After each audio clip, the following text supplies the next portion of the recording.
Now, newly appointed chairman of Nigerian National League (NNL), Mr. George Aluo, has thanked Nigeria Football Federation President Alhaji Ibrahim Gusau for finding him and members of the league's board worthy of administering the nation's second-tier football league, and promised that they would take the league to new heights and territories. Aluo, a veteran sports journalist, shortly after the new board was inaugurated in Abuja on Monday, promised Gusau that the board would work diligently to live up to the trust invested in the group. He also pledged the board members loyalty to the NFF while promising to work hard to realize the vision of its leadership in birthing a vastly improved and self-sustaining league. He appealed to the business community to buy into the reinvigorated league and partner with the board in advancing the fortunes of the NNL by stating his commitment to making the NNL very attractive for the corporate world and would be partners, the fans and everyone out there. On officiating of NNL matches, Aluo said the new board under his watch is ready to apply all the necessary measures with the aim of stemming bad and incompetent refereeing, but stated that clubs must also shun the erroneous impression that they must win at home at all costs, even when it is glaring that they lack quality. I think that is beyond anything that is contestable. One thing I've noticed often is that a lot of league matches in Nigeria tend to end with the home team winning, and I used to before I got familiar with the leagues, that think that this was just the natural order of things. Obviously, in Europe, you expect the home team to come away with the win and certainly to do better, unless, of course, they're going up against a top-tier team. And even then, even the likes of Chelsea would get beaten at Wolverhampton Stadium. But in Nigeria, it seems big, small, elite club, medium to minnow, they all tend to do well at home. And we've seen on countless occasions instances where the NFF and MPFL have punished clubs in Nigeria who have demonstrated unruliness on match day when the team is losing, and particularly when it comes to home clubs. The team that is at home on the day can often, more than not, be counted to be unruly when the results seem to be going up against them. I have Gboyega on the line with me. Gbenga, good evening. Of course, every administration promises changes. What do you expect from this one? It's the second tier of league football in Nigeria. There's very little of the resources available to go around for the NPFL. What do you expect that the new NNL administration can actually achieve with the meager resources currently available to it? So I feel as much as I would be very tempted to want to mention the reality we face, I would start by saying we are at the stage in Nigerian football where it's the learning curve. There's a new wave in town. There's a breath of fresh air, and we need to learn from it. We need to leverage on it, right? We just saw the Nigeria Super League competition organized by a private entity away from the league, and saw how coordinated both the branding, football, the organization, and all whatnot was up until the winning stage, right? The league needs to learn from that. The league needs to understand that, okay, they've done the first step. Our football is back on TV with the advent of new sponsors like that. I don't know if that trickles down to the NLO or NNL or the rest of it. I only know for the NPL, the Nigerian Premier League. But it's a start, right? But now that it's on TV, the other rudiments around the game, the officiating, where are we there? The coaching, where are we? The game itself, when we talk about licensing, look at the wave of events going on in Eyimba right now. The chairman is saying, everybody go and reapply to your role. We want you to begin your background check, right? There's a breath of fresh air across the country, right? And what I can say to the newly elected boards to both the NNL, the NWFL, and the NPL is, including the NNL, learn from past mistakes and roll with the tide. I still don't understand why nobody is talking about VAR. We are going into 2023, 2024, and we have players who still aren't playing to the new wave of the video assistant referee. These same players will probably feature for probably the under 20 or home based team, and they will play in an international game that there is PAR. How do they cope? How do they organize themselves? So a lot of things needs to be improved in the domestic league. And my question or my advice to the newly elected body is, it is time to learn. There are things to learn from. Are you open to learn? To be fair, I actually, maybe it's the optimist in me, but I feel like the last few years we have seen a trend, starting with the current administration, or should I say, previous administration of the Ministry of Sports and Youth Development, that when it comes to football development, especially when it comes to the women's game, when it comes to the men's game, at league level, with the management team currently running the NPFL, it seems to me, and I say again, maybe it's the optimist in me, that that learning curve you talk about, we're finally starting to go around it. We're starting to follow a certain blueprint to get us closer to where we want to be, as opposed to back in the day where it seemed was a free fall. It was just a goodwill appointment. Those jobs given to people who were incompetent, had no business being in sports, and even when they have different disciplines, don't seem to have an idea of how to apply that to the sports. I mean, remember Maju Pinnick wasn't particularly a football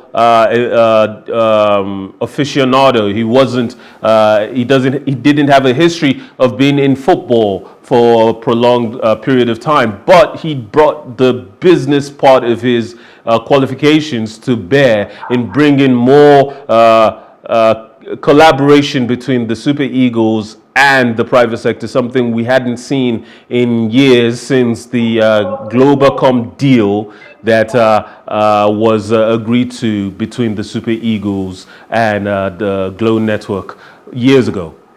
So this new administration, if you were thinking to yourself, if you wanted to talk about advice, or if you wanted to predict whether the private sector would be willing to collaborate, do you see signs which point to progress that can give these investors, potential investors, the sense that this would be a worthwhile investment for them?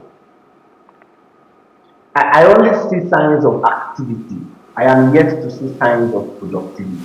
That's the difference. You could be very busy doing nothing, right? When you look at the names of the newly elected boards to the different segments of the Nigerian League pyramid, you will see names, you will see positions have been filled, chairman, secretary general, PRO, the rest of it. But deep dive into their portfolio, deep dive into their career, their resume, what have they done before, where did they come from? And you begin to question, was this given on merit? Was this given on because you know somebody from somewhere?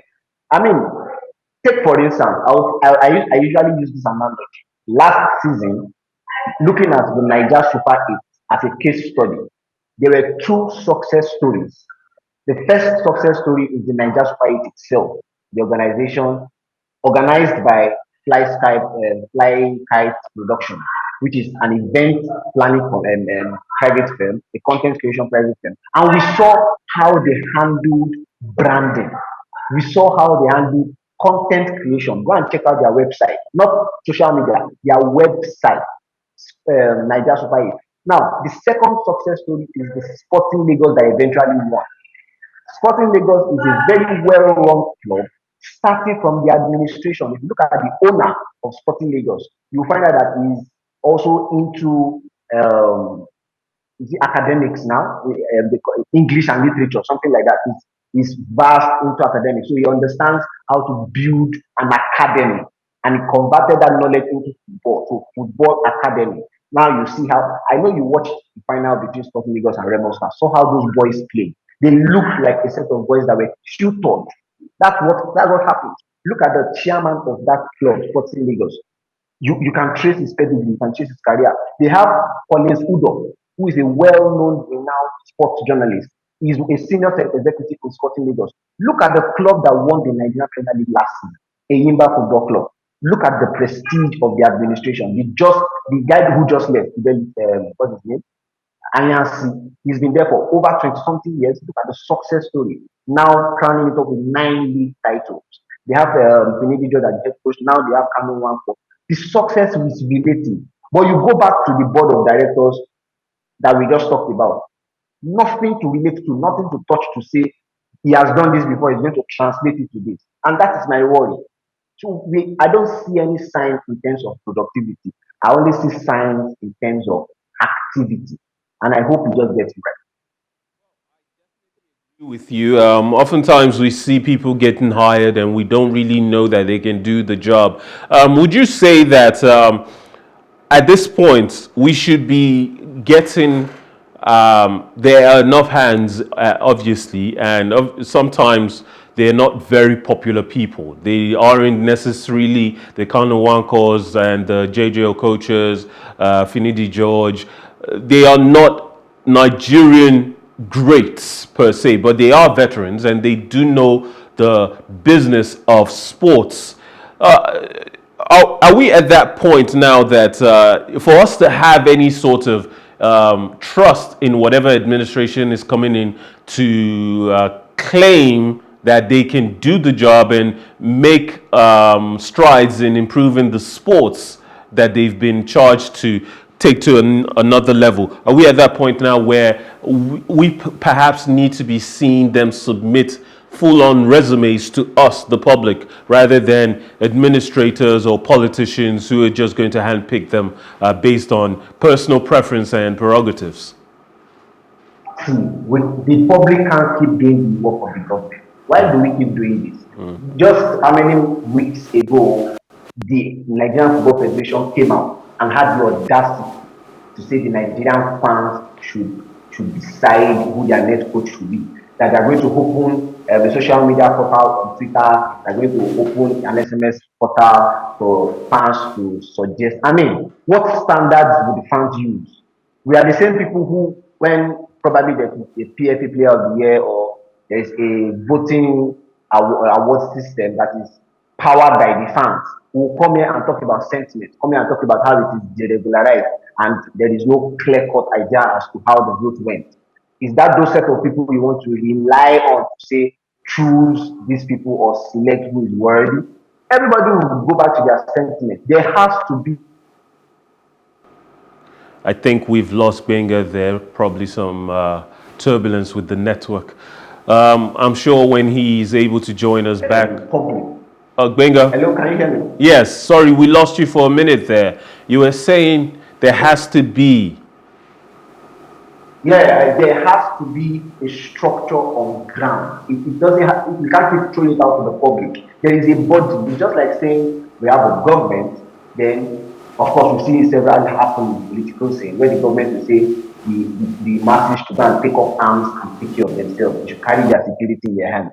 You don't need to tell me that I should be safe, but you cannot tell me to secure my environment. That is the work of the government. That is why I pay taxes, right? So again, there's a body in charge of doing this background check.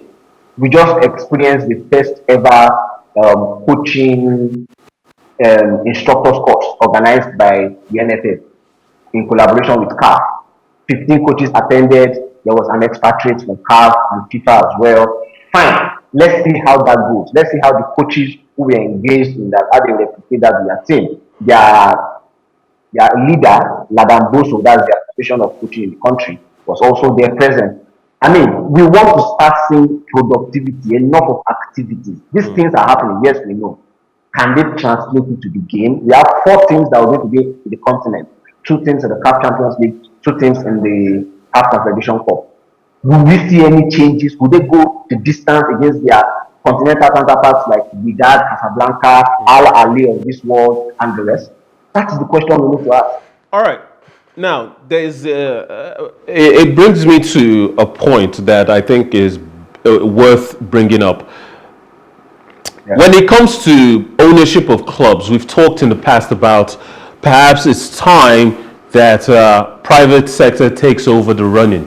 There aren't though necessarily too many private institutions, corporations, companies, businesses that want to take on the day-to-day of owning a football club. By and large, in the years would be a money pit. You would just be throwing money away, hoping for improvements at a certain juncture to turn it around and make it a viable business. However, in places like Germany, for example, there is public ownership, not just a private ownership by an individual who owns multi-million naira, multi-million dollar corporation or business. There are instances where the members of the neighborhood or members of the community where that club is established own the rights, own shares in the football club, and maybe not all of the shares, but certainly a significant portion, that their voices are heard in the boardrooms when they protest against certain activities or choices or decisions by the clubs. The clubs can be halted in those decisions before going forward. Might Nigeria be capable of that? Might individuals be capable of that? Because when you look at instances where, for example, Real Madrid, Barcelona, these are two of the biggest European clubs in history, and yet they vote internally for who is going to be president. And those presidents, before they occupy the seat, they run credible campaigns to become president of the club. And they have general public support, which translates into votes in the boardrooms. Might that be the solution to a lot of our problems, a lot of the instances of individuals who have no qualifications, no history in the sport, being handpicked, selected to be administrative heads or board members for clubs and even leagues? Well, I think the names you mentioned show that it's possible. It shows that it's doable. But the question is, there is a process to achieve it. Are we going through the process? I mean, the Real Madrid you mentioned have their Madrid stars. Napoli, who just won the Scudetto, they have their ultras. You would remember immediately Napoli won the league, the ultras brought back the properties of the coach, which they boggled years ago when he first came, and they were not satisfied with his portfolio at the time. They wanted him out of Naples City. They didn't want him to stay. So they boggled his car, took his gearbox, took his steering, took enough things in the car, turned it from a saloon car to a keke napep. Now, years down the line, the guy won the league for them. They brought it back. It wasn't destroyed. It wasn't malhandled. They brought it back in clear nylon, talking about the ultras, which means there was a structure to that action. They didn't boggle his car because they were criminals or thugs. They boggled his car for a statement that if you are coming to our city with your full chest, you need to achieve something for us to prove that you deserve to be our coach. He has done that down the line, and they brought his properties back well-handed. That shows that structure can work in the place of organized crime. I'm not saying they committed crime, but it was organized in a way, right? So in Nigeria, we can have union of supporters in a particular club. It can be worked on. It happens in the political scene. There is no political cabal in the world that do not have strength on the streets, that do not have powers, that they are just laymen walking around, but they are also part of the decision that goes up top. Because without them, nothing happens. I want to say that when it comes to European football, a lot of clubs were established as grassroots organic developments. The community got together, a bunch of people, whether it was a union of workers who decided, you know what, let's play every weekend. And then they registered their club. And as time went Yeah. on, they ascended up the league ranks, ascended from Sunday leagues to championships to ultimately Premier Leagues.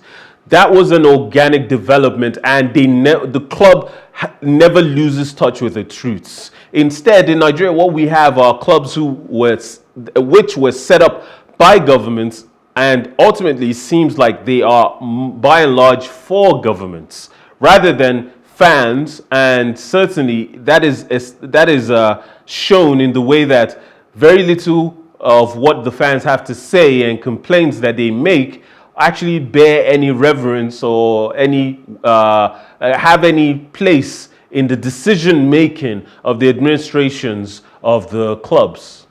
Is that perhaps why we are so far behind where we possibly could be compared to even our neighboring African countries like South Africa, like Ghana, like even Kenya? When the footballing world in Nigeria realized that there was a football club named Sporting Lagos who is trying to revive the lost glory lost by, well, their former MFM, which was the club that was projecting Lagos in the league before. Now, Sporting Lagos came into the scene, and they didn't just come into the scene football wise. Another side attraction they had was their fans, their supporters. Guess what?